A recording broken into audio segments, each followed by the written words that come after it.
Welcome to Africa Dark Scary Stories, where we uncover the darkest and most chilling tales from the heart of Africa. These are the stories that aren't just history, they are nightmares that linger, shaping the present and haunting the continent. Africa's history is filled with extraordinary resilience, but it also hides terrifying shadows. Few figures embody those shadows more than the warlords who ruled with fear and destruction. These men turned villages into graveyards, children into soldiers, and hope into despair. Even today, their names send shivers through generations, a grim reminder of the horrors they unleashed. Brace yourself for a journey into the terrifying past as we bring you Africa Dark Stories, Warlords Edition. Number 1. Bosco Ntaganda, the Terminator of Rwanda. Bosco Ntaganda was a warlord in Rwanda and the Democratic Republic of Congo. Known as the Terminator, he led rebel groups that committed terrible atrocities, including massacres, rape, and the recruitment of child soldiers. Ntaganda was charming when he spoke, but his actions were monstrous. He ruled over villages with an iron fist, forcing people to live in constant fear. Ntaganda's terror ended when he surrendered to the International Criminal Court in 2013. In 2019, he was sentenced to 30 years in prison for war crimes and crimes against humanity, the longest sentence ever given by the ICC. Yeah, that was the right call. He deserves it. Number 2, Jonas Savimbi, the Shadow of Angola. Imagine a man who saw children as weapons and believed the only way to rule was through terror. Jonas Savimbi was a rebel leader in Angola, a man who fought against his own country for decades. Savimbi's movement, UNITA, wanted to take control of Angola's government after the country gained independence from Portugal in 1975.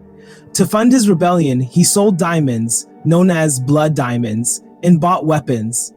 Villages were terrorized, families torn apart, and children were forced to fight in his armies. Jonas Savimbi literally bled to death at the hands of his criminals. He dressed in traditional clothing, claiming to be the savior of his people, but in reality, he brought endless suffering. Savimbi's end came in 2002, when Angolan government forces tracked him down in the jungle.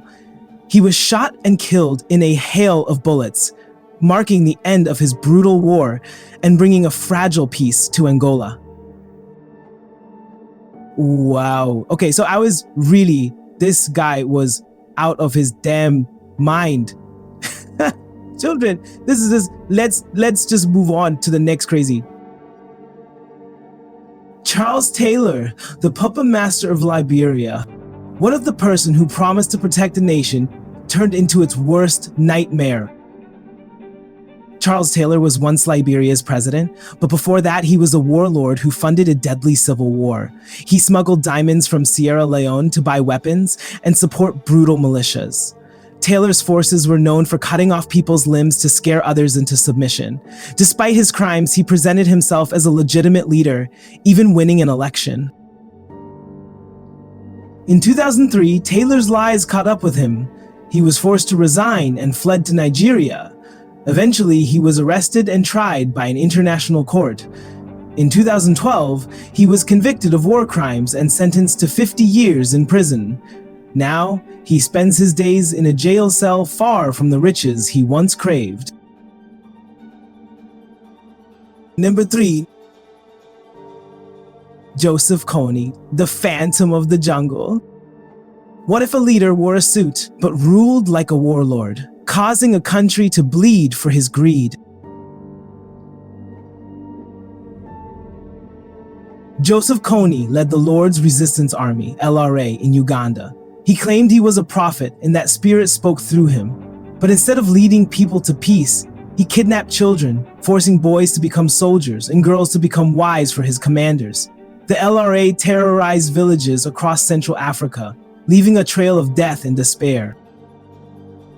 Kony's army became smaller over time as governments and international forces hunted him. To this day, he is still hiding in the jungles, a fugitive with a $5 million bounty on his head.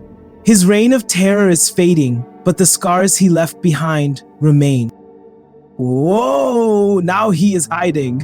Oh, really? Oh, I thought warlords are tough. Well, you learn new things every day.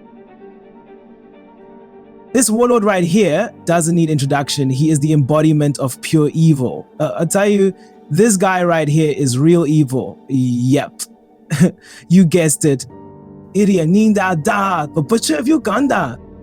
Idi Amin Dada was once a soldier in Uganda, but he became a dictator after overthrowing the government in 1971. At first, people cheered for him, thinking he would bring change, but soon Amin became one of the scariest rulers in history. He murdered hundreds of thousands of people, accusing them of disloyalty. He fed his enemies to crocodiles, and even kept severed heads in his freezer as trophies.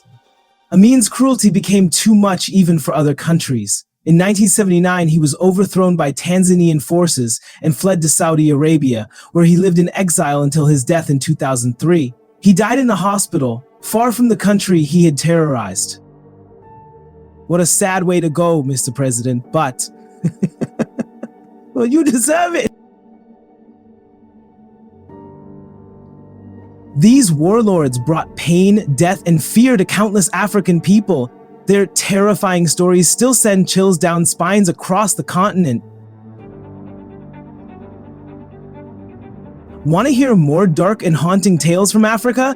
Join us on our channel where we uncover the scary and untold stories that shaped history. Don't forget to like and subscribe because the past is darker than you think, and there's so much more to discover.